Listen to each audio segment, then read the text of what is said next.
কোরআনের সাথে যার সম্পর্ক হবে, কোরআন আপনাকে জান্নাত পর্যন্ত নিয়ে যাবে।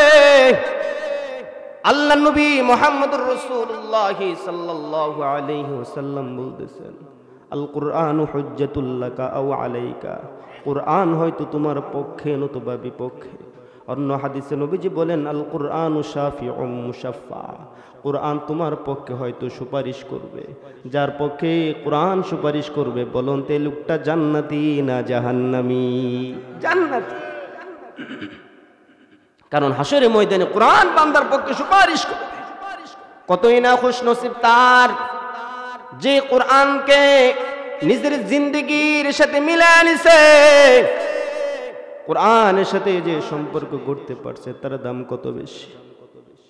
আশরাফ আলী থানভী রহমতুল্লাহ আলার দরবারে আল্লাহর এক বান্দা যাইতেন, যে দিনমজুর অতি দরিদ্র গরিব মানুষ।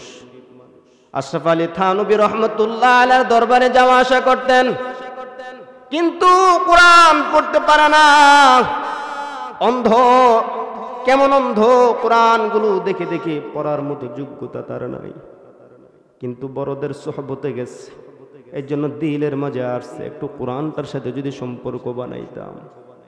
আল্লাহর বান্দা এই কোরআনটা সারাদিন কাজ করে, বিকালবেলা এসে কোরআনটা খুলে আর আঙ্গুল দিয়ে স্পর্শ করে আর বলে, এটা তো আমার স্রষ্টার কথা। এই জিনিসটা তারা নিজের আমলে নিয়ে আসছে। আল্লাহর বান্দার ওফাত হয়ে গেছে, মৃত্যুবরণ করছে। এমন এক এলাকার মানুষ, যেই জায়গার মানুষ জানাজা পড়ানোর মতো যোগ্যতা ক্ষমতা রাখে না, এমন নিরক্ষর এমন এক এলাকা, যে ব্যক্তিটা মারা গেছে তার যে জানাজা পড়াবে এমন কোন মৌলবী ওই এলাকার মাঝে নাই। বর্তমান জামানায় আলহামদুলিল্লাহ আলহামদুলিল্লাহ এত পরিমাণে কোরআনের হাফেজ আর আলেম আছে, বিশেষ করে আমাদের বাংলাদেশের মাঝে যে পরিমাণ আলেম হাফেজ আছে, এটা আল্লাহর বড় নিয়ামত। এমন একটা এলাকায়, যে এলাকায় জানাজা পড়ানোর মতো ক্ষমতা কারো নেই। আশরাফ আলী থানভী রহমতুল্লাহ আলাইহির মুরিদ একজন ওই রাস্তা দিয়ে অতিক্রম সময় দেখতেছে লোকগুলো দাঁড়ায় আছে, এমন অপেক্ষা করতেছে আল্লাহর কোন বান্দা যদি আসতো, তার জানাজার নামাজটা যদি পড়ায়া দিত। কারণ তারে নবীজির সুন্নাহ মোতাবেক তারে কবরে দাফন করার মতো জ্ঞান কেউ জানে না। জানাজা পড়ানোর মতো তো দূরের কথা, তারা যে সুন্নত তরিকায় শোয়াবে, যেমনি পারতো পশুর মতো তাদেরকে দাফন করে রাখত। গহীন এক এলাকা, অন্ধকার, ইলম থেকে তারা অনেক দূরে। আল্লাহর বান্দা যাইতেছে, এমন সময় মুসলমানদের ভিড় দেখে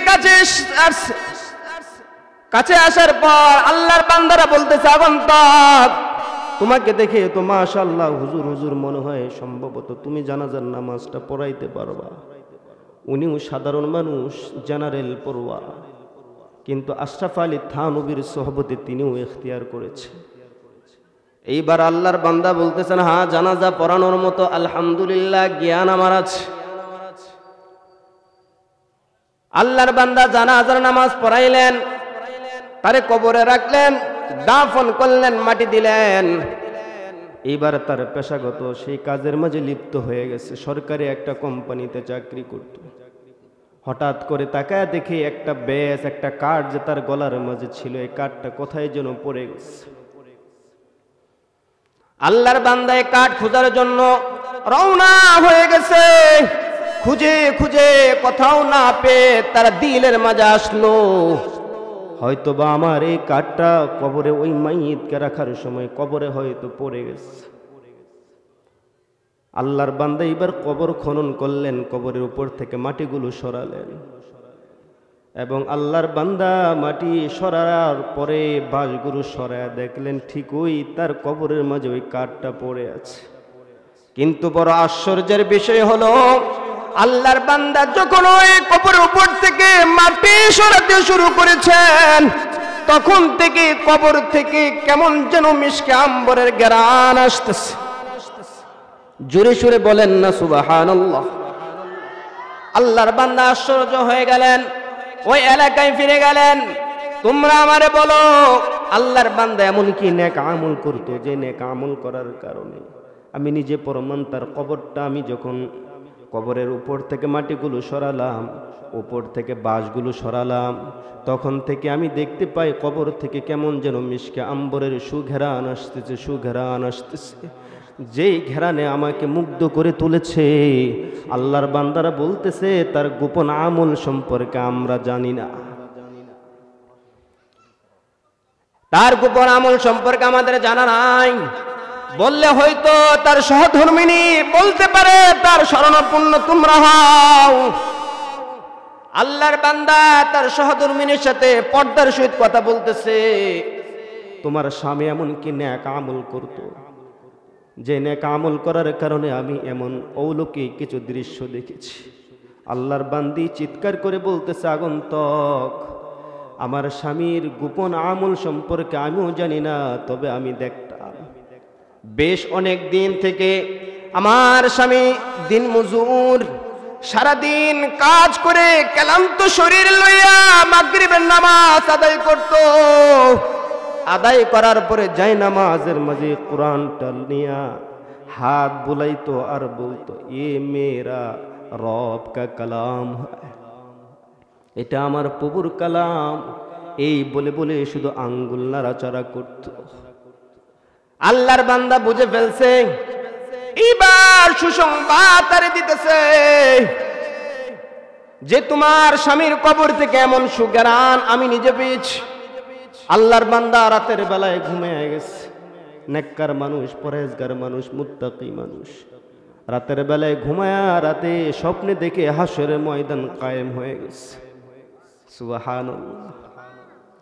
আল্লাহর বান্দা দেখতেছে একজন এসে বলতেছে যে তুমি আমার কবরে আসছিলা, তুমি কি আমারে চিনছো? বলে হ্যাঁ হ্যাঁ, তোমারে তো আমি চিনছি। আল্লাহর বান্দা বলতেছে তুমি এমন চমৎকার জায়গার মাঝে কিভাবে আসছো? আল্লাহর বান্দা বলতেছেন এই যে কোরআনকে ভালোবাসার কারণে, অন্তরে ভালোবাসা লালন পালন করার কারণে, ওই ভালোবাসা লইয়া আমার রবের কালামটা আমি স্পর্শ করতাম। রব্বে কারিম থেকে আমার জানানো হলো আমার কালামকে ভালোবাসার কারণে আল্লাহ আমারে মাফ করে জান্নাতের মালিক বানায়া দিছে। চিল্লা বলেন সুবহানাল্লাহ। আল্লাহ তাআলা এটাই বলতেছেন, তোমরা যদি আল্লাহর মহব্বত অর্জন করতে চাও, আল্লাহর পেয়ারা বনতে চাও, যদি তোমরা আল্লাহর কাছের হয়ে যেতে চাও, তাহলে তোমরা এই কোরআনের তেলাওয়াতের মাদ্দা অর্জন করো। নিজেও কোরআনের তেলাওয়াতের মাদ্দা অর্জন করব, আমার সন্তান নাতিপুতিদেরকে কোরআন শেখানোর জন্য মাদ্রাসায় পাঠাবো ইনশাআল্লাহ। এটা এমন একটা বিদ্যা, এমন একটা কালাম, যেই কালাম আপনারে জমিনেও ইজ্জত দিবেন। পরকাল তো আছে, পরকালে আপনার মর্যাদা আল্লাহ অনেক বাড়ায়া দিবেন। আল্লাহ তাআলা তাই তার হাবিবকে বলতেছে, উতলু মা উহিয়া ইলাইকা মিনাল কিতাব, পড়েন এবং আপনার উম্মতদেরকে পড়তে বলেন। কি পড়বেন? আল্লাহ যা নাজিল করছে। কি নাজিল করছেন? কোরআন। তাহলে এই কোরআনের মাদ্দা অর্জন করার দরকার আছে না নাই? আমরা সবাই আল্লাহর পেয়ারা বনতে চাই কি চাই না? তাহলে যদি চাই তাহলে কোরআনের সাথে সুসম্পর্ক রাখা লাগবে কিনা? বাজান, আপনার জীবন উত্তম জীবন হয়ে যাবে যদি কোরআন অনুযায়ী নিজের জীবনটারে চালাইতে পারেন। এই কোরআনের সাথে সম্পর্ক রেখে নিজের ব্যক্তিগত জীবন, নিজের সামাজিক জীবন, নিজের সর্বলাইনে যদি কোরআনকে নিজের সাথে লাগা দেন, দেখবেন আপনার মতো উত্তম মানুষ পৃথিবীতে আর না। 2 নাম্বার, যদি আমরা আল্লাহর পেয়ারা বনতে চাই, আল্লাহ তাআলা জানা দিলেন ওয়াকিমুস সালাহ, তোমরা নামাজ কায়েম করো, নামাজ আদায় করো। বান্দা নামাজ যখন আদায় করি, যখন নামাজে দাঁড়ায়, বান্দা আল্লাহর কাছাকাছি হয়ে যায়। নামাজ পড়া দরকার আছে না নাই? দুনিয়ার জন্য কত কিছুই না করলাম, আখিরাতের জন্য কি করলাম? আমার জিন্দেগির 40, 45, 50, 65 বছর চলে গেল, এখনো পর্যন্ত নামাজের লাজিজ, নামাজের স্বাদ অন্তরে নিতে পারি নাই। আল্লাহ বলতেছেন যদি তুমি নামাজ আদায় করো, এই নামাজ তোমার যাবতীয় ফাহিশা থেকে বাঁচায়া রাখবে। প্রশ্ন হতে পারে, হুজুর কই নামাজ তো আদায় কই, আমাকে তো গুনাহ থেকে বাঁচায় না, গুনাহ থেকে ফিরতে পারি না, এখন আমি সুদ খাই, ঘুষ খাই, মানুষকে ঠকাই, ওজনে কম দেই, মিথ্যা কথা বলি, কই? মূল গড়ায় সমস্যা। যেইভাবে আল্লাহ আল্লাহ রসুল নামাজ শিখাইছেন ওইভাবে নামাজ হয় না। কবুল হওয়ার কথাগুলা যে বিশ্বনবী হাদিসে পাকে বলছেন ওই গুণগুলাও আমার মাঝে নাই। নামাজ পড়লে কি লাভ? বহু হাদিস আছে, বহু ওয়াকিয়া আছে। আবু যর গফারি রাদিয়াল্লাহু তাআলা আনহুর সাথে নবীজি চলতেছেন, শীতের মৌসুমে আল্লাহ নবীজি একটা গাছকে নাড়াচাড়া দিলেন। নাড়াচাড়া দেওয়ার কারণে গাছের পাতাগুলা জমিনের মাঝে পড়ে গেল। আল্লাহ নবীজি আবু যরকে বললেন, হে আবু যর, তুমি কি জিজ্ঞাসা করবা না আমি এই গাছগুলো কেন নাড়াচাড়া করলাম? আবু যর বলেন, জি হ্যাঁ ইয়া রাসূলুল্লাহ, আপনি বলেন কেন নাড়াচাড়া দিলেন? আল্লাহ নবীজি আবু যরকে বলতেছে, আবু যর, আল্লাহর কোন বান্দা যখন 5 ওয়াক্ত নামাজ থেকে এইভাবে তার গুনাহগুলো জড়ে যায়, এই উম্মতের হায়াত কম কিন্তু তার আমলের মাঝে বরকত অনেক বেশি। কেমন? আল্লাহর একজন বান্দা এশারের নামাজ জামাতের সাথে আদায় করছে। এশারের নামাজ জামাতের সাথে আদায় করার পর এইবার দিলে বড় তামান্না, আমি ফজরের নামাজটাও জামাতের সাথে আদায় করব। কে সারা রাত ঘুমের মাঝে কাটা দিছে। কিতাবের মাঝে আসছে যে সময়টা ঘুমের মাঝেও কাটা দিছে ওই সময়টাও আল্লাহ তাআলা আমল নামার মাঝে নেক দিয়া পরিপূর্ণ করে দিবে। আল্লাহর কোন বান্দা 5 ওয়াক্ত নামাজ আদায় করবে, মেরাজের মাঝে আল্লাহ নবীজিকে আল্লাহ তাআলা 50 ওয়াক্ত নামাজ হাদিয়া দিলেন। মুসা পয়গম্বরের সাথে শুধু দেখা হয়, মুসা পয়গম্বর বলে, ইয়া রাসূলুল্লাহ, আপনার উম্মত এত ওয়াক্ত নামাজ পড়তে পারবে না। বারবার পাঠায়, বারবার যায়, আল্লাহ তাআলা 5 ওয়াক্ত করে কমায়া দেন। যখন 5 ওয়াক্তের মাঝে আসে, এইবার মুসা আবার বলতেছে, আল্লাহ নবী মুহাম্মদুর রাসূলুল্লাহ বলেন, আল্লাহর কাছে বারবার গেলাম, বড় লজ্জা লাগে, আর যেতে পারবো না। কিতাবের মাঝে আসছে ওই যে বিশ্ব নবী যদি যাইতেন, এটাও আল্লাহর একটা দয়া। কিতাবের মাঝে আসছে আল্লাহ যে 50 ওয়াক্ত নামাজ শুরুতে দান করছিল, কোন ব্যক্তি যদি 5 ওয়াক্ত নামাজ আদায় করে আল্লাহ তার আমল নামায় 50 ওয়াক্ত নামাজের সওয়াব দিয়ে দেয়। নামাজের মাধ্যমে আল্লাহর করিব হওয়া যায়, আল্লাহর নৈকট্য হাসিল করা যায়।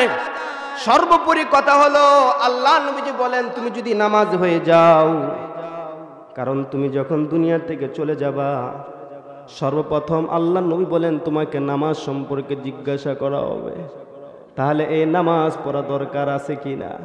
আপনারা কি বলেন? নিজেও নামাজ পড়বো, সন্তানদেরকে নামাজের জন্য তাগিদ করব, এটাও নবীজি বলেছে। এজন্য নামাজের মাদ্দা অর্জন করা। নামাজ নিয়ে আলোচনা দীর্ঘ করব না। যদি আমরা আল্লাহর পেয়ারা বনতে চাই, আল্লাহর মাহবুব যদি বনতে চাই, 1 নাম্বার কোরআনের মাদ্দা আমার মাঝে অর্জন করব, 2 নাম্বার নামাজ সালাতের মাদ্দা আমি অর্জন করব। বেশি বেশি করে নামাজ পড়ব, নফল নামাজ পড়ব, ফরজগুলো তো আদায় করব। কেন আদায় করব? আমি আল্লাহর পেয়ারা বনার জন্য, আল্লাহর মাহবুব বনার জন্য। নামাজ পড়ে যখন আল্লাহর কাছে হাত তুলব, আল্লাহ আমার হাত ফিরা দিবে না, যা চাবো আল্লাহ সব দিয়ে দিবে। 3 নাম্বার গুণ, যদি আমরা আল্লাহর পেয়ারা বলতে চাই, ওয়ালা যিকরুল্লাহি আকবার। আমরা একটু মেহেরবানি করে সামনের দিকে আসি, পিছনে অনেকগুলো মানুষ দাঁড়িয়ে আছেন, বসতে কষ্ট হচ্ছে। মেহেরবানি করে একটু হরকত করি, আল্লাহ বরকত দিবেন ইনশাআল্লাহ। একটু জিকির করি, লা ইলাহা, সামনে জায়গাগুলো পূর্ণ করে, পিছনে অনেকজন, আরো জোরে, লা ইলাহা, লা ইলাহা, লা ইলাহা ইল্লাল্লাহু মুহাম্মাদুর রাসূলুল্লাহ, বলতেছিলাম 3 নাম্বার মাদ্দা, 3 নাম্বার গুণ, 3 নাম্বার খিসাল তুমি অর্জন করবা। ওয়ালা যিকরুল্লাহি আকবার, তুমি জিকিরের গুণটা অর্জন করবা। এই জিকির হাদিসে পাকে আসছে যে জিকির করে তার হালাতটা এমন সে জীবিত মানুষের মতো, সুবহানাল্লাহ। আর যে জিকির করে না তার হালত হলো একজন মৃত মানুষের মতো। এজন্য জিকিরের মাদ্দা অর্জন করা, জিকিরের ব্যাপক অর্থ।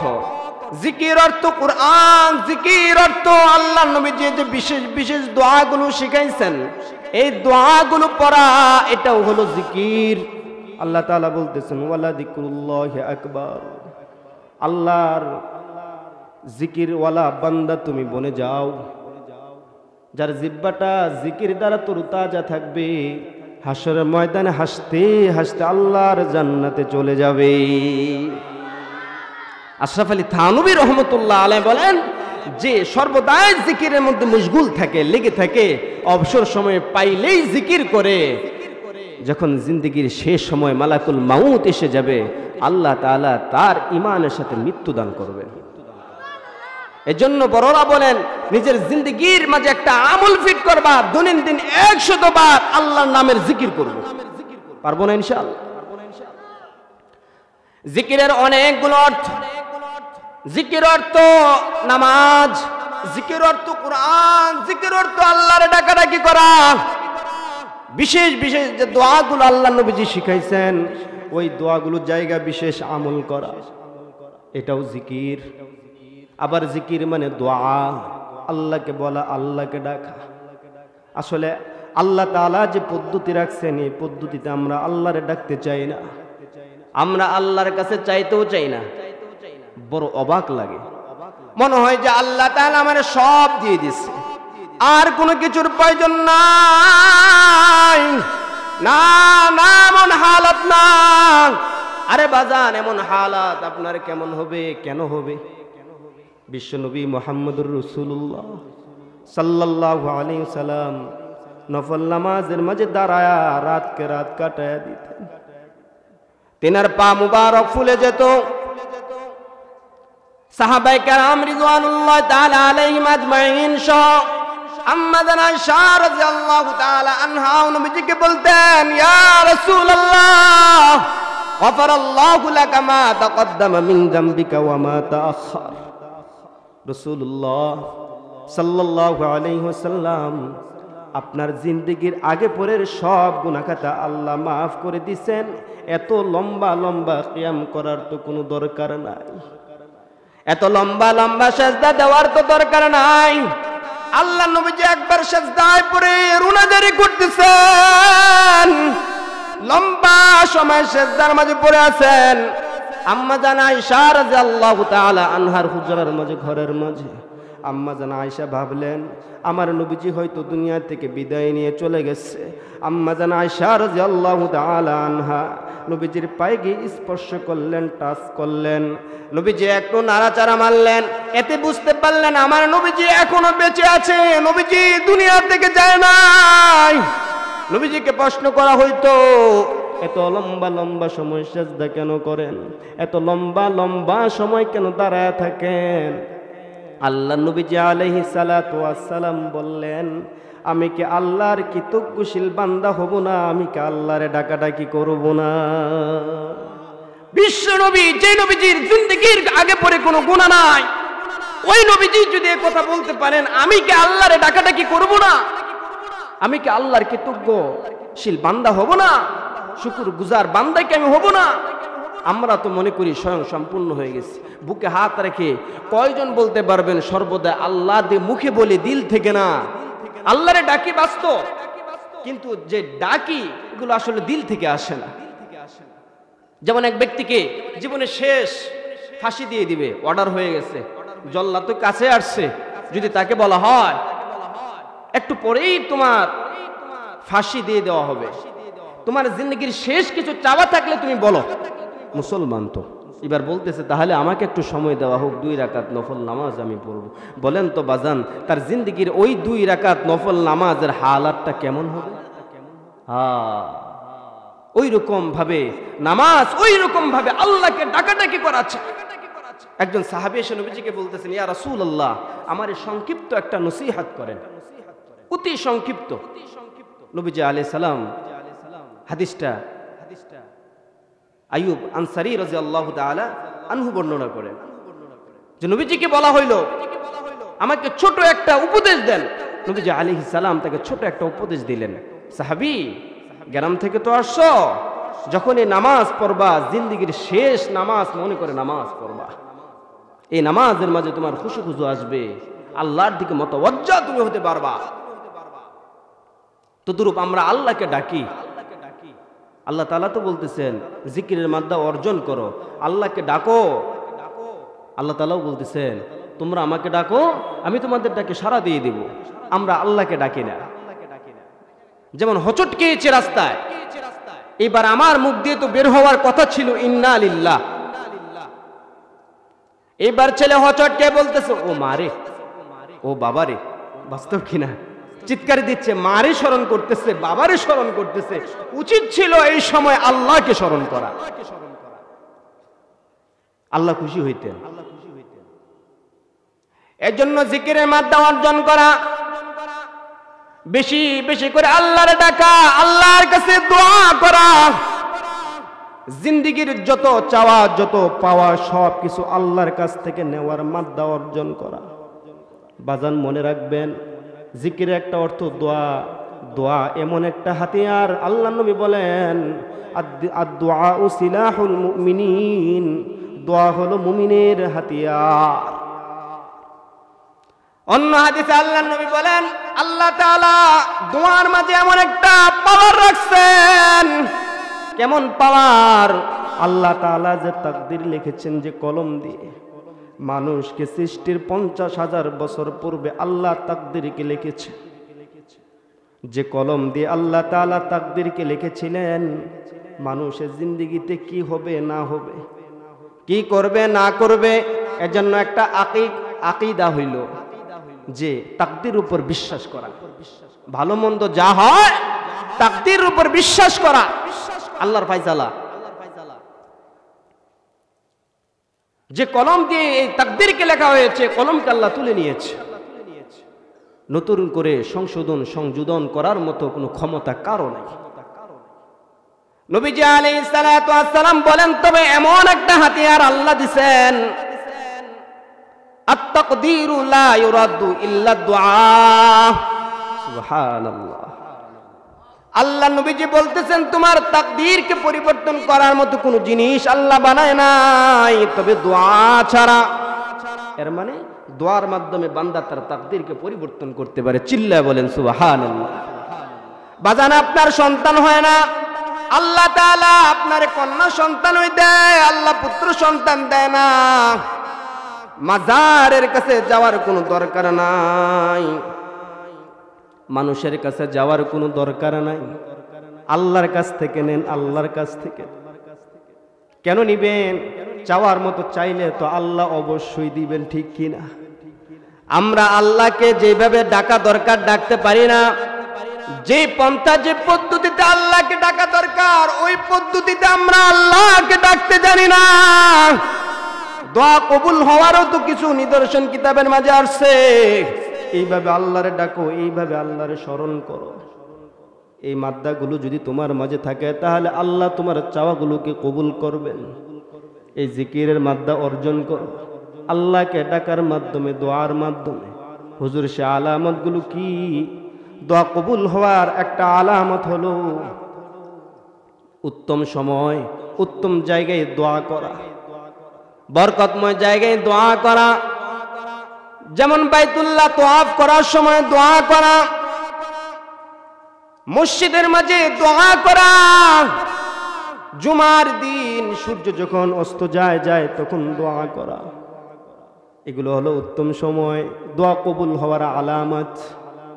খতিব সাহেব খুতবা দেওয়ার সময়, দ্বিতীয় খুতবার সময় যখন মাঝখানে বসছে, এই সময় দোয়া করেন, আল্লাহ চায় তো দোয়া কবুল করবেন।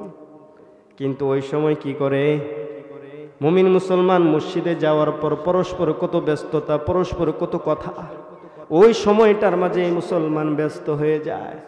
কিন্তু উত্তম একটা সময় তার জিন্দেগি থেকে চলে যাচ্ছে, যে আল্লাহর কাছ থেকে নেওয়ার সময় চলে যাচ্ছে, মুসলমান বলতে পারে না। নানান ব্যস্ততা এসে তাকে ঘিরে ধরে।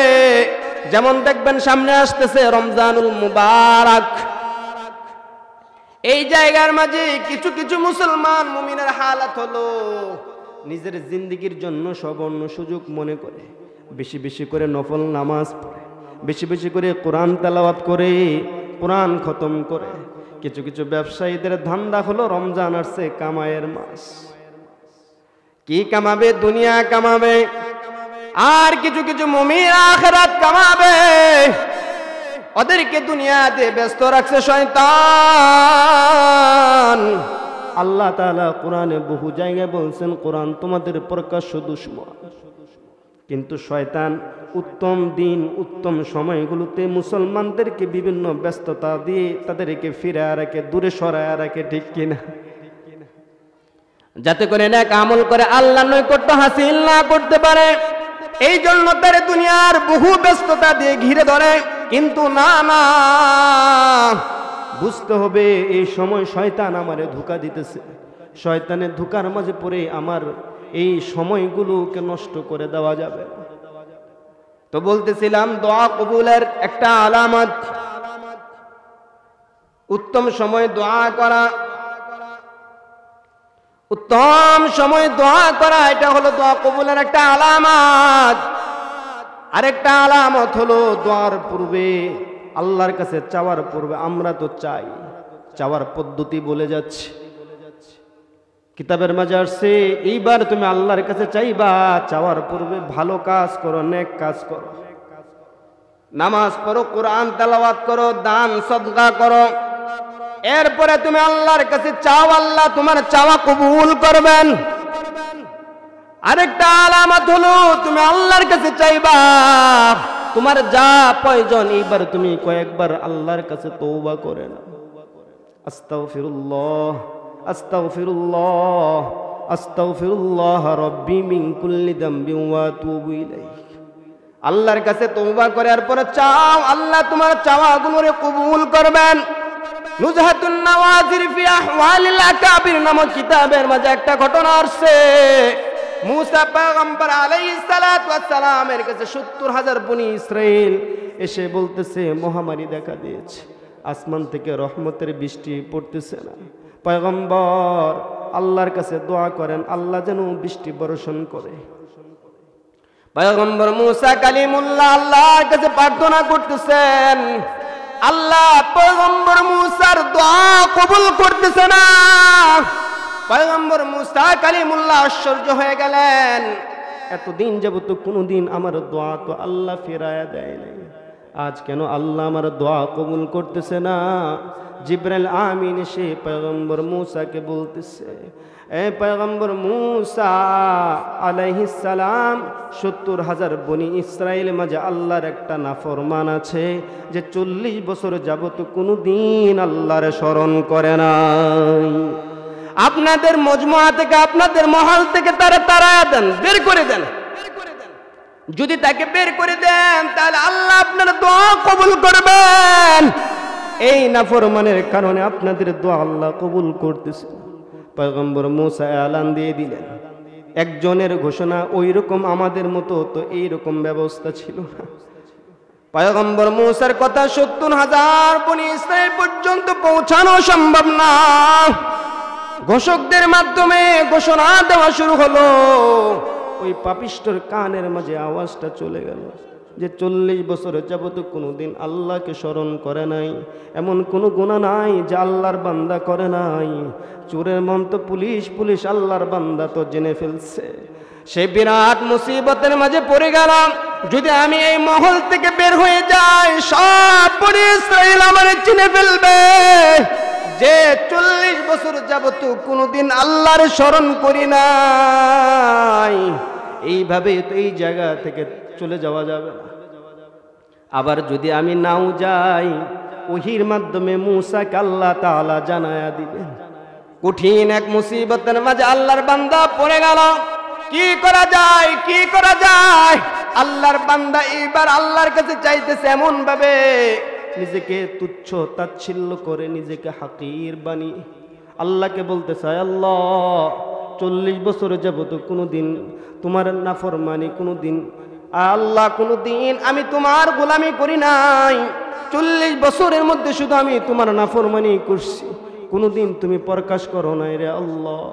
মালিক খাটি দিলে তোমার কাছে আমি ক্ষমা চাইতেছি, আল্লাহ আমারে আপনি মাফ করে দেন, জিন্দেগিতে আর কোনোদিন আপনার নাফরমানি করব না। আল্লাহ তাআলা তার যে কাকুতি মিনতিগুলো কবুল করে ফেলছেন। আকাশ মেঘাচ্ছন্ন হয়ে গেল, মেঘাচ্ছন্ন হয়ে যাওয়ার সাথে সাথে আল্লাহ তাআলা মুষল ধরে বৃষ্টি দান করলেন। এই কথা বৃষ্টি দেখার পরে পয়গম্বর মুসা কালিমুল্লাহ সিজদার মাঝে পড়ে গেলেন, আল্লাহ আপনি তো জানাইলেন বনি ইসরাইলের মাঝে একজন মানুষ আছে যে কোনোদিন আপনারে আল্লাহ বলে ডাক দেয় নাই, আপনার নাফরমানি করছে, সে তো বেরো হয়ে গেল না, যেতেও তো দেখলাম না, আবার মুষল ধরে আপনি বৃষ্টি বর্ষণ করলেন, তার কারণও তো জানতে পারলাম না। আল্লাহ তাআলা জানায় দিলেন, মুসা আমার বান্দা আমার কাছে চাইছে এমন অবস্থায়, নিজেকে হাকির বানায় আমার কাছে চাইছে, আমি আমার বান্দার চাওয়াটা কবুল করছি, তার কারণেই, যার কারণে বৃষ্টি হইতেছিল না তার কারণেই আমি আল্লাহ বৃষ্টি দিছি। পয়গম্বর মুসা কালিমুল্লাহ আশ্চর্য হয়ে বললেন, আল্লাহ আপনার ওই বান্দার সাথে আমি একটু মুলাকাত করতে চাই। আল্লাহ জানায় দিলেন, না না মুসা, এতদিন যাবত আমার বান্দা নাফরমানি করছে, কোনোদিন প্রকাশ করি নাই, এখন বান্দা আমার কাছে চাইছে, আমারে ডাকছে, আমারে স্মরণ করছে, আমি আমার বান্দারে মাফ করে দিছি, এখনো আমার বান্দাকে তোমার সাথে মুলাকাত করাবো না। এইভাবে আল্লাহরে ডাকলে আল্লাহরে পাওয়া যাবে। তো দোয়া কবুলের আরেকটা আলামত কি, যে নেক আমল করে নেওয়া। তো নেক আমল করবো তো ইনশাআল্লাহ, কি বলেন? এই যে কথাগুলো বলা হলো, এই কথাগুলোর উপর আমরা আমল করবো তো ইনশাআল্লাহ, দোয়া কবুল হবে ইনশাআল্লাহ। আলহামদুলিল্লাহ প্রধান আলোচক চলে আসছেন, যে আলহামদুলিল্লাহ আমার খুব কাছের, যে নাকি আমি অত্যন্ত দিলের গহীন থেকে ভালোবাসি আল্লাহর জন্য, ওনার সাথে আমার ব্যক্তিগতভাবে খুব গভীর একটা তাআল্লুক সম্পর্ক, অনেক সুন্দর চমৎকার আলোচনা করে থাকেন, আপনারা শুনবেন। সর্বশেষ এটা হলো দোয়া কবুলের একটা মাজলিস, দোয়া কবুল করায় এরপরে যাবেন, দোয়া হবে ইনশাআল্লাহ। দোয়ার পরে আমরা নেক কাজ করতে রাজি আছি কে কে? সবাই হাত তুলে দেখায় দিন ইনশাআল্লাহ। আল্লাহ তাআলা কবুল করেন। আপনাদের কাছে একটা আবদার করবো, আপনারা কি রাগ করবেন? হাত নামান, আল্লাহ কবুল করেন। আল্লাহর জন্য চাবো, আপনারা কি রাগ করবেন? রাগ করবেন? একজন দুইজন কইতেছেন, বাকিরা কো হুজুর বুঝে ফেলছি, এবার আপনি আমগরে কি কইবেন?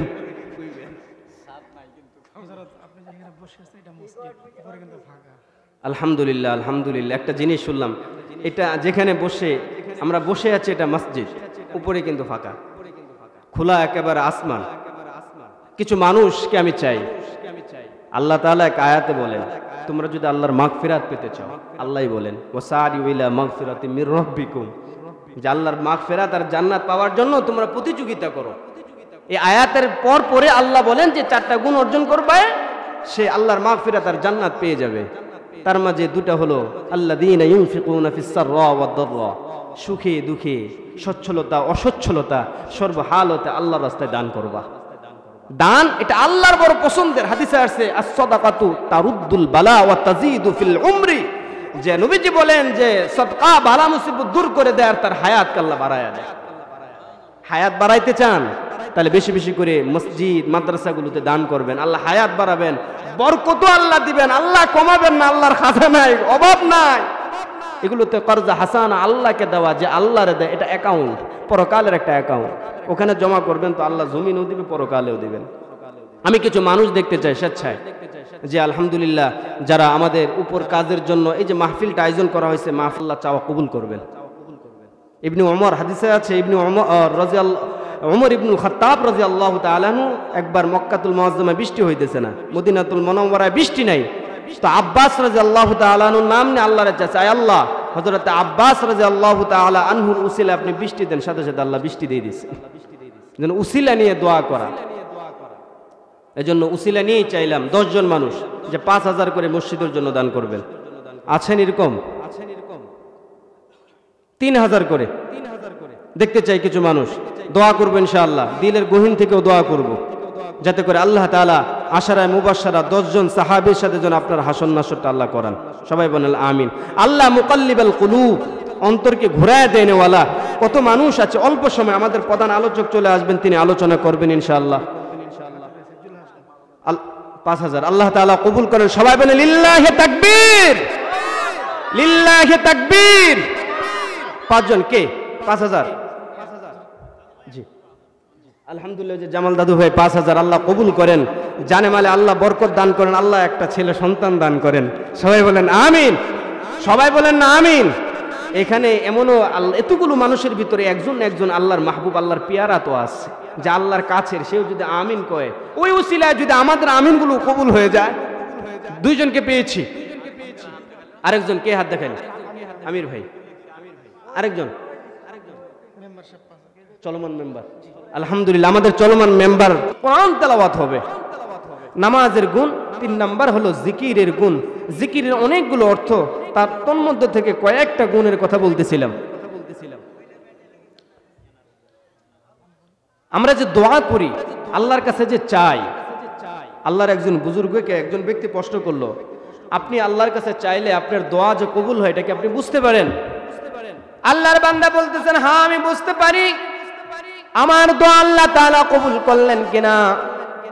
মানুষগুলো বলতেছে, আপনার দোয়া যে আল্লাহ কবুল করে এটা বুঝেন কিভাবে?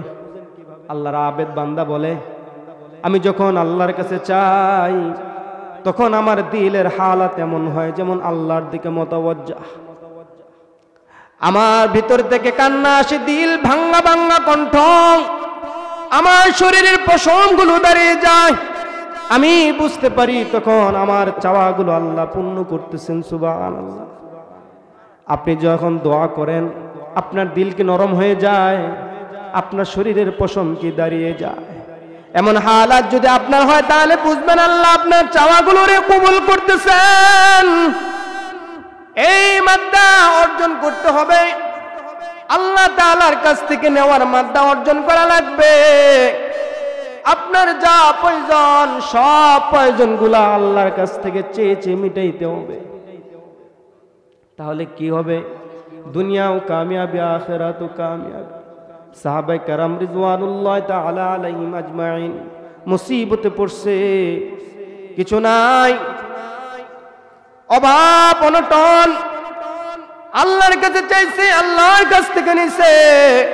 ইমাম বুখারী রহমতুল্লাহি আলাইহি, তিনি যখন অন্ধ হয়ে গিয়েছিলেন ছোট সময়, ইমাম বুখারী রহমতুল্লাহি আলাইহি অন্ধ, এমন অন্ধ চোখে দেখতে পারে না, কিন্তু এটি ইমাম বুখারী রহমতুল্লাহি আলাইহি যখন মায়ের গর্ভে, তখনই তিনার বাবা দুনিয়া থেকে চলে যায়। ইমাম বুখারী রহমতুল্লাহি আলাইহি দুনিয়াতে আসছেন। ইমাম বুখারী ছোটকালে অন্ধ, মা কি করবেন? এই অন্ধ সন্তানকে নিয়ে বড় পেরেশান। তাদের হালাতগুলো এমন ছিল, আল্লাহর কাছ থেকে নিতে পারতেন। ইমাম বুখারীর মা আল্লাহর কাছে এমন ভাবে চাওয়া চাইছে, সেজদায় পড়ে রুনাজারি শুরু করছে, এমন ভাবে কাকুতি মিনতি করে আল্লাহর কাছে চাইতেছে, আয় আল্লাহ, তুমি যদি আমার সন্তানকে চক্ষুর দৃষ্টি যদি ফিরায়া না দাও, তাহলে সেজদা থেকে মাথা তুলব না। কিন্তু আমাদেরকে হালাত, আল্লাহর কাছে না মাজারে যায়, ওই কবরের মাঝে সেজদা দিয়ে বলতে থাকে, এ বাবা তুমি আমার দাও, তুমি আমার দাও। বলেন তো, বাবা কি সন্তান দিতে পারেনি? বাবা সন্তান দিতে পারে না, সন্তান নিতেও পারে না।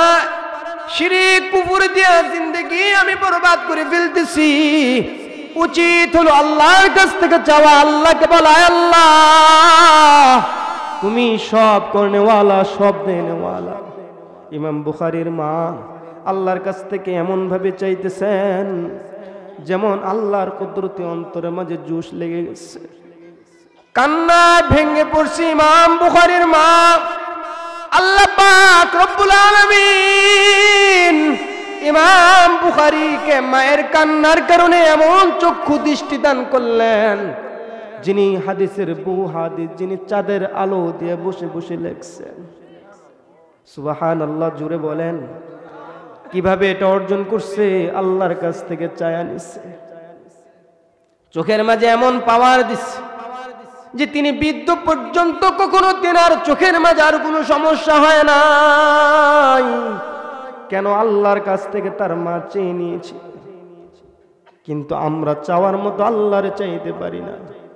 চাওয়ার মতো চাইলে আল্লাহ যে সাড়া দেয় না এমনটাও না। আল্লাহকে চাওয়ার মতো চাইলে আল্লাহ অবশ্যই সাড়া দেন। আল্লাহ তাআলা যদি শয়তানের ফরিয়াদকে কবুল করেন, তাহলে আল্লাহ তাআলা তিনার বান্দাদের ফরিয়াদ কেন কবুল করবে না? যে বান্দারা সদকা করে, দান করে, যে বান্দারা আল্লাহর কাছে রোনাজারি করে, আল্লাহর কাছে চায়, আল্লাহর ডাকাডাকি করে, তাদের চাওয়াগুলো আল্লাহ কেন পূর্ণ করবে না? যে শয়তান আল্লাহর কাছে চাইলো, আয় আল্লাহ কিয়ামতের পূর্ব পর্যন্ত আমার হায়াত দেয়া দাও, আল্লাহ তাআলা জানা দিলেন, যা তুই এটা চাইলি আমি তোরে দিয়ে দিলাম। আল্লাহ তাআলা ফেরাউনের ফরিয়াদ কবুল করছেন। ফেরাউনের কাছে জনগণ যা বলতেছে, তুমি না প্রভু দাবি করছো, দেখো না মিশরের মাঝে কোনো বৃষ্টি নাই, ক্ষেতগুলো ফেটে চৌচির হয়ে যাচ্ছে, জমিনগুলো ফেটে যাচ্ছে, বৃষ্টি অনাবৃষ্টি, নীল শুকিয়ে যাচ্ছে, কোনো কিছু উৎপন্ন হচ্ছে না, মানুষ মুসিবতের মাঝে আছে, এমন সময় কেন তুমি বৃষ্টি দিতেছ না? ফেরাউন বলে ফেললো, যাও ভক্তরা, আগামীকাল আমি বৃষ্টি দান করব। ওই বৃষ্টি দিতে না, কে বৃষ্টি দেয়? জুড়ে বলেন, কে বৃষ্টি দেয়? আল্লাহ কি সব করতে পারে কিনা? আল্লাহর নামে একটা চিল্লালেন, আল্লাহু আকবার। আরো জুড়ে বলেন, আল্লাহু আকবার। ফেরাউন বলতেছে, যাও আগামীকাল আমি তোমাদেরকে বৃষ্টি দেব। লোকগুলো সান্ত্বনা পেয়ে চলে গেছে। ফেরাউনও জানে আমি বৃষ্টি দেওয়ার ক্ষমতা রাখি না। এইবার রাতের আধারে অন্ধকারে ফেরাউন ঘোড়ার পিঠের মাঝে উঠে শাহী টুপিটা মাথায় লইয়া এমন গহীন জঙ্গল এক পাহাড়ে চলে গেছে। পাহাড়ে যাওয়ার পরে ঘোড়াটাকে রাখছে, মাথা থেকে শাহী টুপিটা খুলে ফেলছে। শাহী টুপি খুলে এইবার তার চেহারার মাঝে একটু নীল নদের মাটিগুলো লাগিয়েছে। নিজেকে তুচ্ছ করে আল্লাহকে বলতেছে, আল্লাহ আমি জানি তুমি মালিকুল মুলক, তুমি আমার স্রষ্টা, তুমি ছাড়া আমাকে দেওয়ার মতো আর কেউ নাই রে আল্লাহ। তবে আমি তোমার কাছে আখিরাতের বদৌলতে দুনিয়া চেয়েছি, দুনিয়াতে তুমি আমারে লাঞ্ছিত করবা না, তুমি আমারে দুনিয়া দিয়ে দাও। আল্লাহ তাআলা ফেরাউনের চাওয়া কবুল করছে। সকালবেলা আল্লাহ তাআলা মুষলধারে বৃষ্টি দিয়ে দিচ্ছে। এইবার তার ভক্তরা বলতেছে, ফেরাউন তো ঠিকই খোদা। নাউজুবিল্লাহ। একজন দুইজন বললেন কি? সবাই বলেন নাউজুবিল্লাহ। ফেরাউন তো ঠিকই খোদা, বৃষ্টি দিতে পারে, যার ক্ষমতা এত বড়, এত বিশাল, যার কাছে বৃষ্টি চাইলাম বৃষ্টি দিয়ে দিল। এইবার তার ভক্তরা সাজদায় পড়ে গেল। আল্লাহ যদি শয়তানের চাওয়ারে কবুল করেন, আল্লাহ যদি ফেরাউনের চাওয়াগুলোরে কবুল করেন, তাহলে আল্লাহ কেন আমার চাওয়াগুলোরে কবুল করবে না? এটা হতে পারে না, এটা হতে পারে না। দোয়া কবুল না হওয়ারও কিছু কথা কিতাবের মাঝে আসছে। কি দোয়াগুলো কবুল হয় না কেন? এক নম্বর কারণ হলো আমার নামাজও কবুল হয় না, আমার দোয়াও কবুল হয় না, আমার নেক আমলগুলো কেমন যেন কবুল হয় না। কিভাবে কবুল হবে? আমি হারামের সাথে মিলিত, হারাম ভক্ষণ করি। হারাম যারা ভক্ষণ করে, এদের দোয়া, এদের নামাজ, এদের নেক আমল কোনোটাই আল্লাহ তাআলা তার কবুল করবে না। বান্দা যতই তেলাওয়াত করুক, যতই নামাজ পড়ুক, যতই নফল নামাজ পড়ুক, যতই দান করুক, যা কিছুই করুক না কেন, যারা হারামের সাথে মিলিত, এদের কোনো কিছুই আল্লাহ কবুল করবে না। একজন ব্যক্তিকে সাহাবায়ে কেরাম রিদওয়ানুল্লাহি তাআলা আলাইহিম আজমাইন দেখলেন, বাইতুল্লাহর গেলাপ ধরে এত কান্না করতেছেন, যার কান্নায় সাহাবাদের দিলের মাঝে লাগছে। নবীজিরে বলতেছে, ইয়া রাসূলুল্লাহ, দীর্ঘক্ষণ ধরে তাকায় দেখতেছে আল্লাহর বান্দাটা কিভাবে কাকুতি মিনতি করে আল্লাহর কাছে চাইতেছে, আল্লাহ কেন তার চাওয়াগুলোরে পূর্ণ করতেছে না?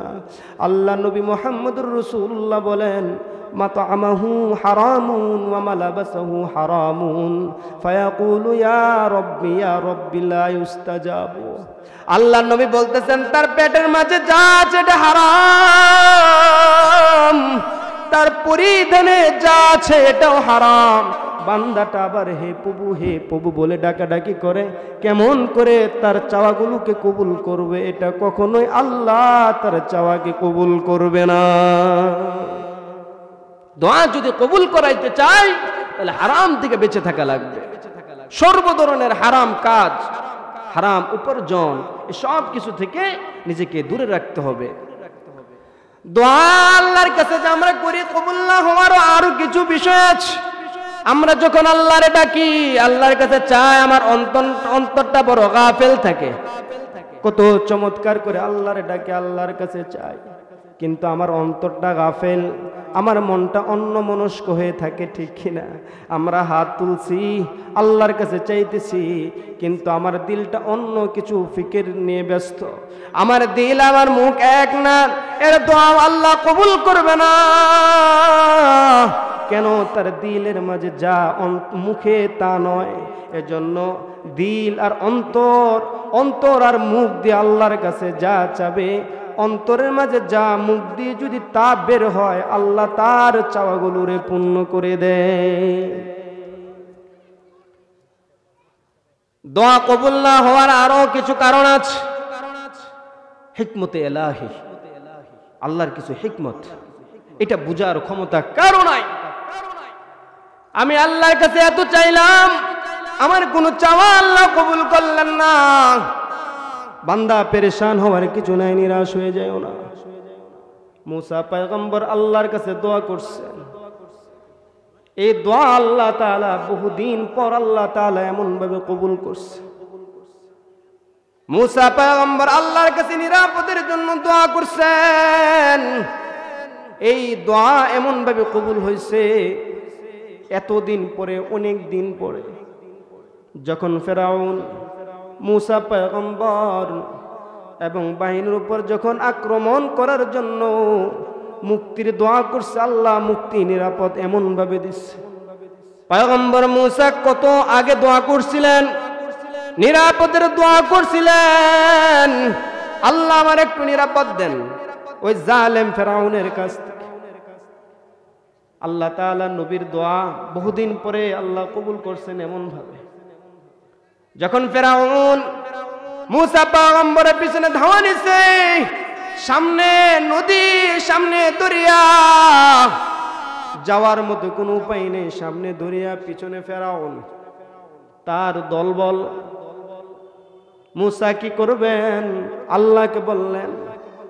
আল্লাহ পাক রব্বুল আলামিন মুসা পয়গম্বরকে এমন ভাবে নিরাপদ দিয়েছেন, তার 12টা গোত্র ছিল দরিয়ার মাঝে, আল্লাহ তাআলা 12টা রাস্তা বানায়া দিছে। এজন্য হিকমতে এলাহির কারণে দোয়াও কবুল হয় না।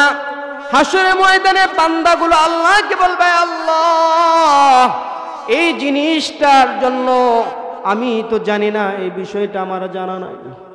হাসরের ময়দানে কিছু আল্লাহর বান্দারা দুনিয়াতে যা দোয়া করছিল, হাসরের ময়দানে ওই বান্দাগুলো এই জিনিসগুলো দেখে বড় আশ্চর্য হবে। আমি জমিনের মাঝে দোয়া করছিলাম, আল্লাহ আখিরাতের ময়দানে দিছেন। এমন চিত্র দেখে হাসরবাসী বহু আশ্চর্য হয়ে বলবে, হায় আফসোস, জমিনের মাঝে যদি আমাদের চাওয়াগুলো পূরণ না হইতো, আজ যদি পূরণ হইতো তবে আমরা ধন্য হয়ে যেতাম।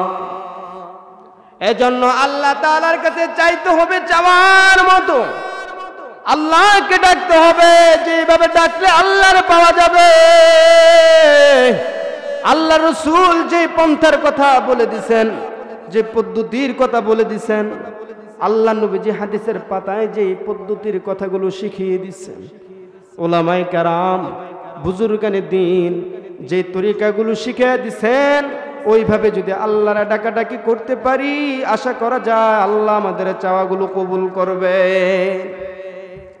উপস্থিত মুসল্লিয়ানে কেরাম, একটা লেখা আসছে, পর্দা সম্পর্কে কিছু নসিহত করেন এবং পর্দা সম্পর্কে কিছু কথা। এটা তো আলহামদুলিল্লাহ শুনেছি, অনেক মা বোনরা আসছে, অনেক মা বোন আসছেন। পর্দা এটা নারীদের জন্য ফরজ, আবশ্যক। অনেকেই বলে মনের পর্দা বড় পর্দা, এটা ভুল কথা। মনের পর্দা যদি বড় পর্দাই যদি হয়, এগুলো অনেক যুক্তি আছে।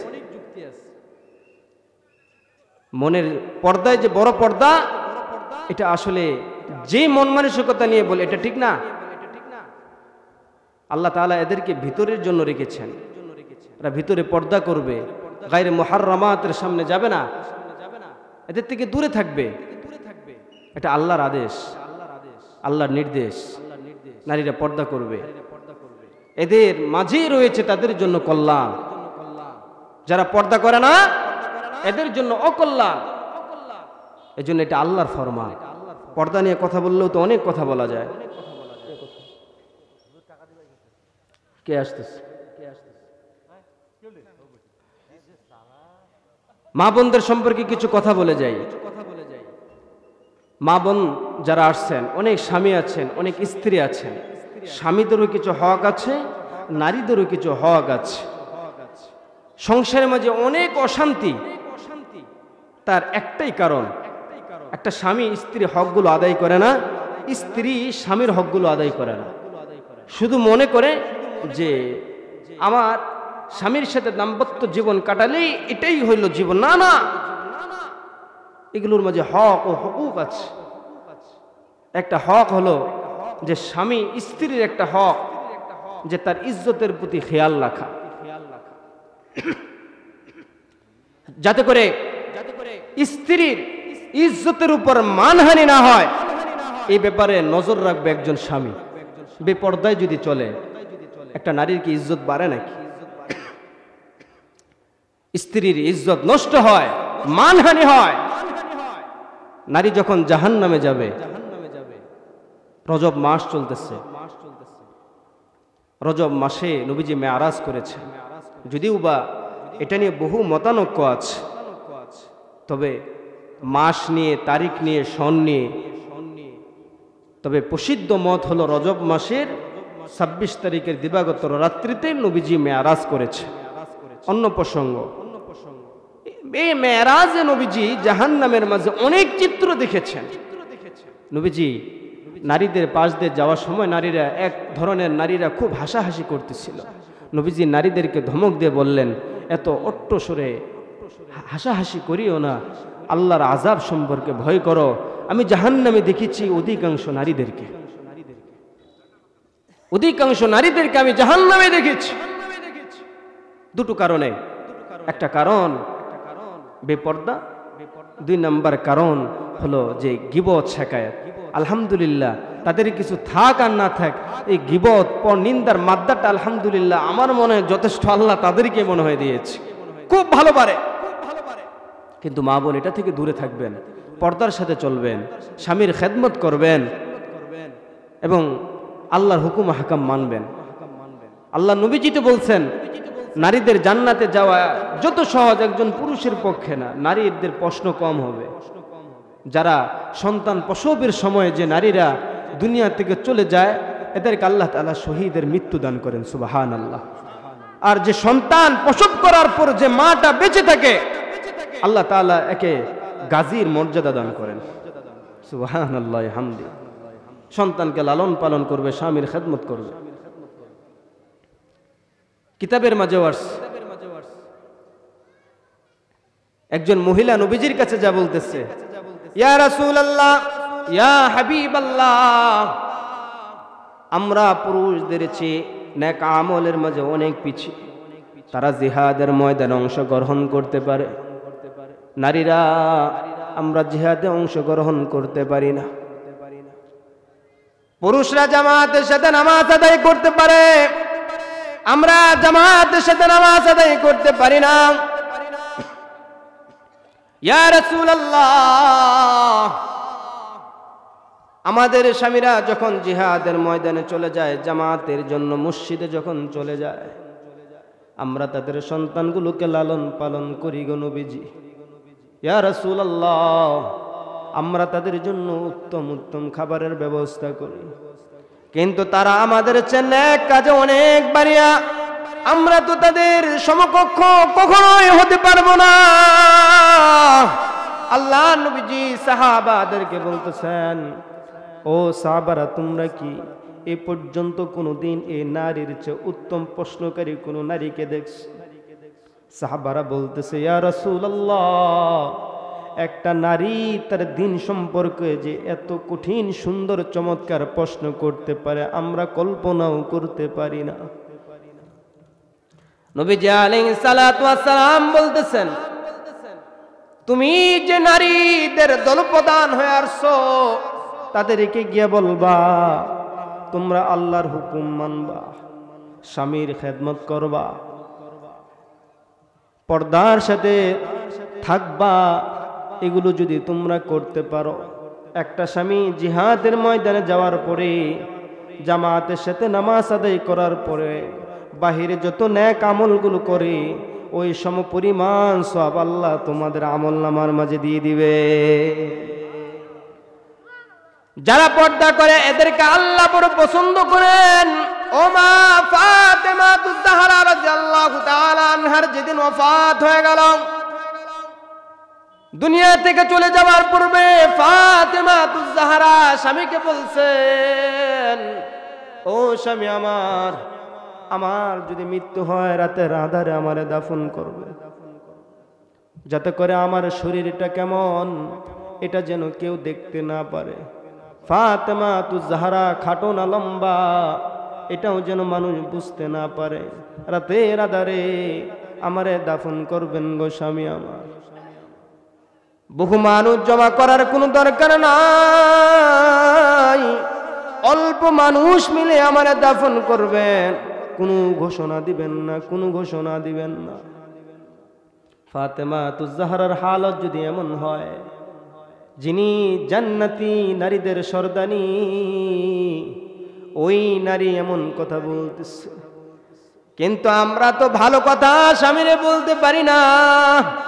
স্বামীকে বলি, ও স্বামী আমার, কোনদিন আমার মনে হয় না কোনো নারী স্বামীরে বলছে, স্বামী আমার একটু আমার জন্য দোয়া করিয়েন, জান্নাতে যেন আমি তোমার সাথে থাকতে পারি। এই আকাঙ্ক্ষা কোনো নারীর মনে হয় না, আজ পর্যন্ত কোনো নারী করছে। হ্যাঁ, কিছু কিছু নারীর হালাত এমন হয় যে নারীরা স্বামীদেরকে বলে, একটু আমাদের জন্য দোয়া করবেন, দোয়া করবেন যাতে করে আমরা জান্নাতে আপনার পাশে থাকতে পারি। যেমন খাদিজাতুল কুবরা রাদিয়াল্লাহু তাআলা আনহা মৃত্যুর আগ মুহূর্তে নবীজিকে বলতেছে, ইয়া রাসূলুল্লাহ, ইয়া হাবিবাল্লাহ, আপনার কাছে আমার তিনটা আবদার। ভালো কাজের আবদার স্বামীদের কাছে করবেন, স্বামীকে ভালো কাজের জন্য উৎসাহ দিবেন। কারণ কি, একটা নারী পারে স্বামী বেনামাজি স্বামীটারে নামাজি বানাইতে।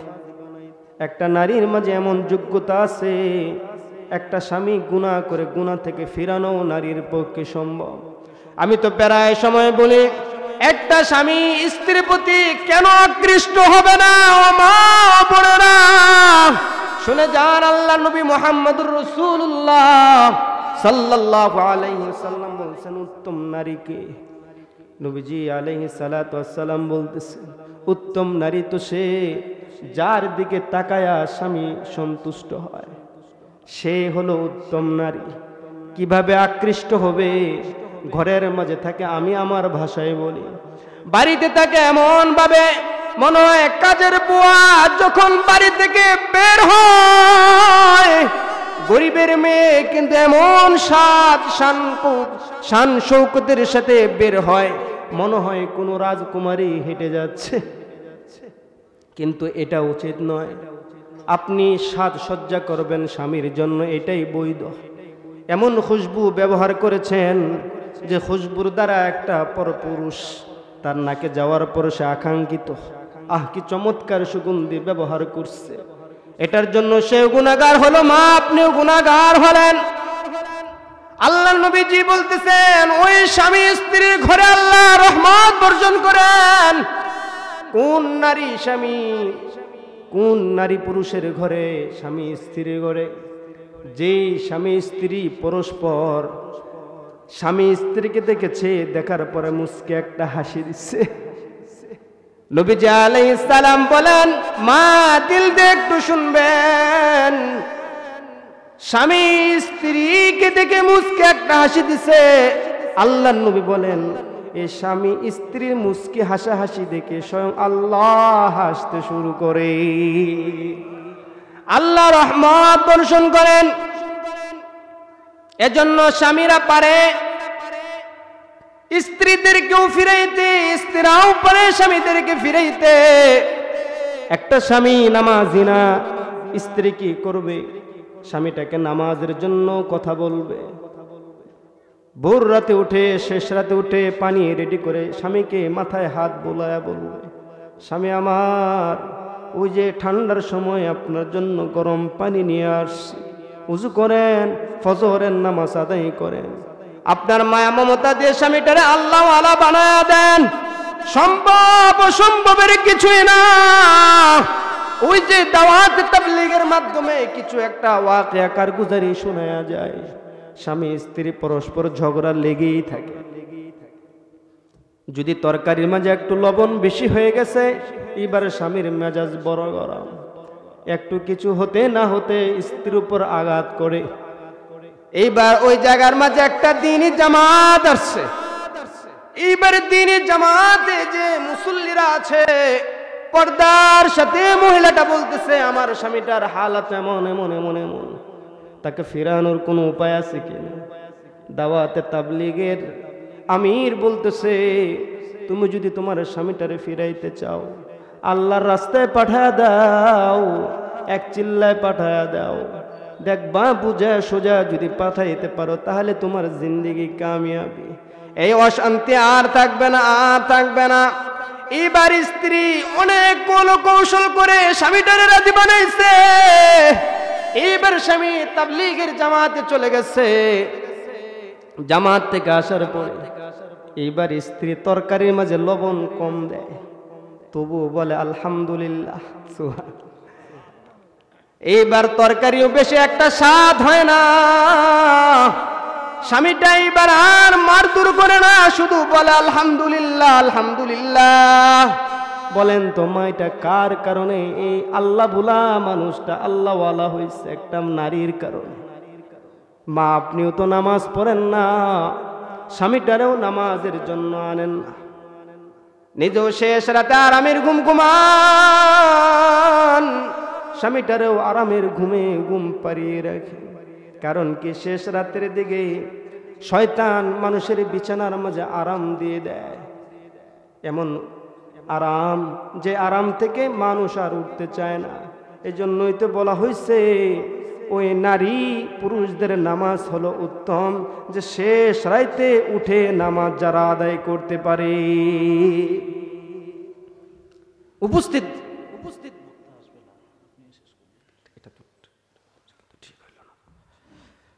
আলহামদুলিল্লাহ। এটা মহিলাদের প্যান্ডেল থেকে আমাদের যে কালেকশনটা আসছে, আলহামদুলিল্লাহ সুম্মা আলহামদুলিল্লাহ। হীরার মা 1000 টাকা, সকলের জন্য দোয়া হবে। বাবুলের মা 500 টাকা, মুস্তাফার মা 500 টাকা।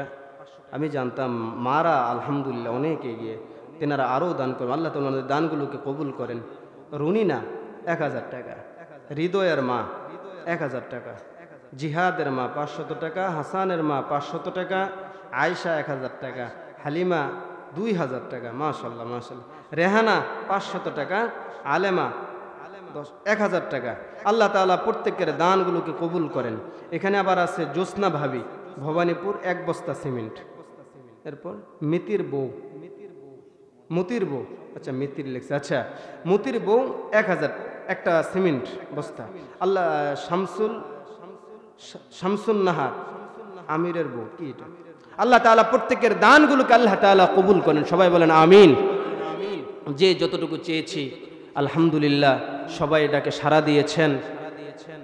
আল্লাহ তাআলা আজকের এই মাহফিল যারা উদ্যোগ নিয়েছিল, যারা করেছে, যারা শ্রম দিয়ে, বুদ্ধি দিয়ে, সময় দিয়ে যারা করছে, আল্লাহ তাআলা সকলকেই উত্তম খায়ের, উত্তম বদলা আল্লাহ তাআলা দান করেন।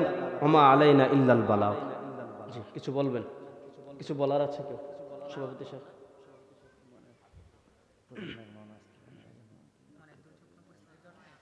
না, এগুলো আগের থেকে আপনাদের ইয়া নিতে হয়। আচ্ছা, যাই হোক, এখন কি করার? আপনারা মুখতাসর, অনেক রাত হয়ে গেছে। প্রধান মেহমান আসার কথা ছিল, কোনো কারণে আসতে পারে নাই। এজন্য আপনারাও, আমিও দুঃখিত আন্তরিকভাবে। আসলে এত রাত পর্যন্ত একজন আলোচককে দিয়ে সম্ভব না। এটা গলা তো, যারা মাইকে কথা বলে এরা বুঝে আসছে। কারণ জি, আরো শুনবেন। আল্লাহ কবুল করুক, আপনাকে হায়াতের মাঝে বরকত দান করুক। না, আজকে না, অন্যদিন ইনশাআল্লাহ। ইনশাআল্লাহ না, শুক্রবার, এরপরে দেখা যায় আলহামদুলিল্লাহ একটা মানুষ গলা তো এটা। আর এই যে আল্লাহ তাআলা আপনাদের এই যে চাওয়াগুলোকে আল্লাহ তাআলা পূর্ণ করেন না, আল্লাহ তাআলা আপনাদের সকলের নেক হায়াত দারাজ করেন। আমি জানি আপনারা আসলে এই ভালোবাসাটা, এটা আমার ব্যক্তিগত কোনো ভালোবাসা না, এটা হলো কোরআনের ভালোবাসা। ওলামায়ে কেরামদেরকে মানুষ ভালোবাসে কোরআনের জন্য, কোরআনের কথা বলে। এই জন্যই মানুষ কিন্তু একজন তার জন্য জীবন দিয়ে দেয়। হুজুরের বিরুদ্ধে কথা বলবে শত শত মানুষ, কেন হাজার হাজার কোটি কোটি মানুষ দাঁড়ায়া যায়, ঠিক না? এটা হলো কোরআনের ভালোবাসা। আল্লাহ তাআলা আমাদের সকলকেই এই ন্যাক কাজগুলো, এই ন্যাক মাহফিলগুলোকে আল্লাহ তাআলা কবুল করেন। সকলে দুরূদ শরীফ পড়ে আল্লাহুম্মা সাল্লি আলা মুহাম্মাদ ওয়া আলা আলি মুহাম্মাদ কামা সাল্লাইতা আলা ইব্রাহিম ওয়া আলা আলি ইব্রাহিম ইন্নাকা হামিদুম মাজিদ।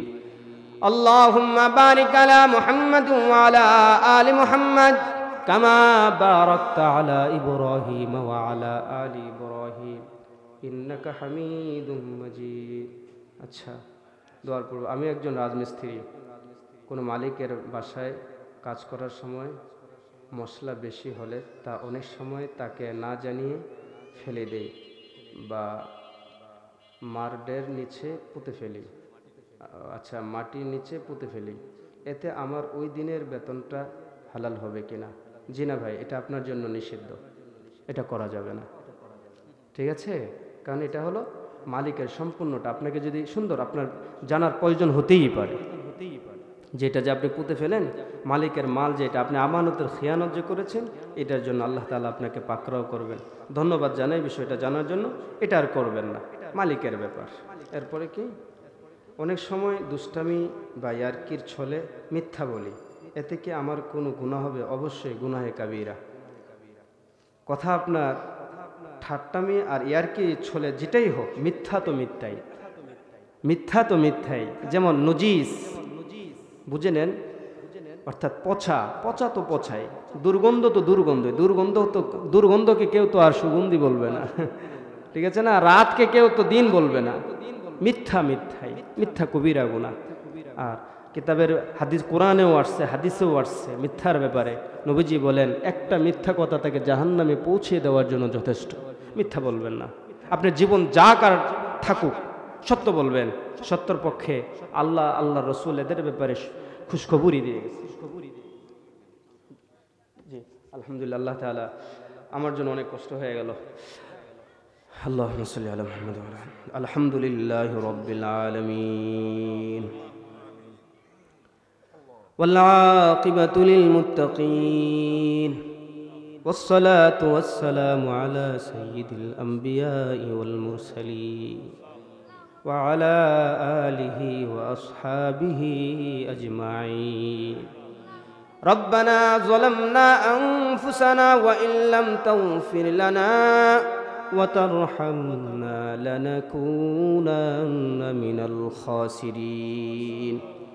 ربنا فاغفر لنا ذنوبنا وكفر عنا سيئاتنا وتوفنا مع الأبرار رب ارحمهما كما ربياني صغيرا رب ارحمهما كما ربياني صغيرا اللهم إنا نعوذ بك من عذاب جهنم اللهم إنا نعوذ بك من عذاب جهنم ونعوذ بك من عذاب القبر ونعوذ بك من فتنة المسيح الدجال يا أرحم الراحمين يا أرحم الراحمين মালিক গভীর রাত আল্লাহ দীর্ঘটা সময় কোরআন ও হাদিস থেকে আলোচনা করলাম আপনার নেককার বান্দারা ধৈর্যের সাথে কোরআন ও হাদিসের কথাগুলো বসে বসে শুনছে আল্লাহ তারা এটা বলছে হুজুর আরো কিছু সময় কথা বলেন মালিক এই যে কথাগুলো বলা হলো এগুলোর উপর আমাদের সবাইকে আমল করার তৌফিক দান করে আয় আল্লাহ কোরআনের ভালোবাসাটুকু আপনি কবুল করে নেন আল্লাহ আজকের মাহফিলকে আপনি কবুল করে নেন আয় আল্লাহ যে যুবক ভাইয়েরা আজকের আয়োজন করেছে প্রত্যেককে ওমর আলীর মতো বানায়া দেন আল্লাহ আয় আল্লাহ যে বুড়া বাবারা বুদ্ধি দিয়ে সাহায্য করছে অর্থ দিয়ে সাহায্য করছে আল্লাহ প্রত্যেকজনকে আব্দুর রহমান ইবনে আউফের মতো বানায়া দেন আয় আল্লাহ অনেকের মা নাই অনেকের বাবা নাই আল্লাহ বিদায় নিয়ে কবরে চলে গেছে আল্লাহ তাদের কবরগুলাকে জান্নাতের টুকরা বানায়া দেন মালিক এমন কোনো দোয়া নাই যে দোয়ার মাঝে মা বাবার কথা বলি না মালিক আমি যখন ছোট আমার মা আমার জন্য কত কষ্ট করছে রে আল্লাহ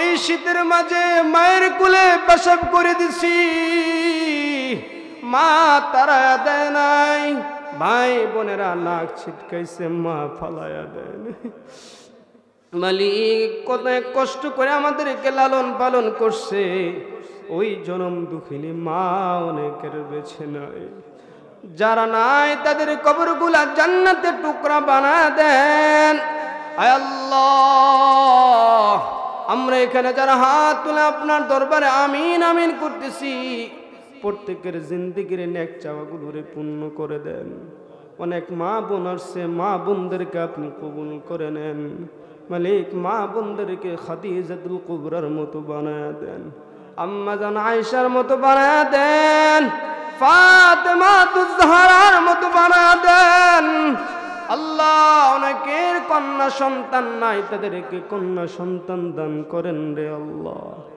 মালিক অনেকের পুত্র সন্তান নাই তাদেরকে পুত্র সন্তান দান করেন মালিক দিলের নেক আশাগুলো পূর্ণ করে দেন আল্লাহ অনেকে অসুস্থ দোয়া চেয়েছে তাদের হকে দোয়াকে কবুল করে নেন আল্লাহ অনেক পাকাদারিওয়ালা বাবারা ধৈর্যের সাথে দীর্ঘটা সময় অসুস্থতা শরীরে নিয়েও বসেছিল মালিক সুস্থতার নিয়ামত দান করেন হায়াতের মাঝে বরকত দান করেন আল্লাহ আল্লাহ সবাইকে একসাথে হাসরের ময়দানে একত্রিত করিয়েন আল্লাহ একসাথে সবাইকে হাসর নাসর করায়েন মালিক জানি না কার দিলের কি আশা কে কি কারণে কান্না করতেছে জানি না মালিক তুমি না বলছো বান্দা যখন হাত বাড়ায় তোমার দরবারে এই হাত ফেরায়া দিতে তুমি লজ্জা পাও মালিক গভীর রাতে তোমারে ডাকাডাকি করতেছি আমাদের চাওয়াগুলো অপূর্ণ করিও না আমাদের নেক চাওয়াগুলো পূর্ণ করে দাও আল্লাহ আমাদের আয়ের মাঝে বরকত দিয়ে দাও আসমানি বালা মুসিবত জমিনি বালা মুসিবত থেকে হেফাজত করো মালিক আমাদের ঘরের মাঝে বরকত দান করো স্বামী স্ত্রীর মাঝে আল্লাহ গভীর ভালোবাসা দান করো। আল্লাহ অনেক বোনও দান করছে, তাদের নেক আশাগুলোকে পূর্ণ করে দাও।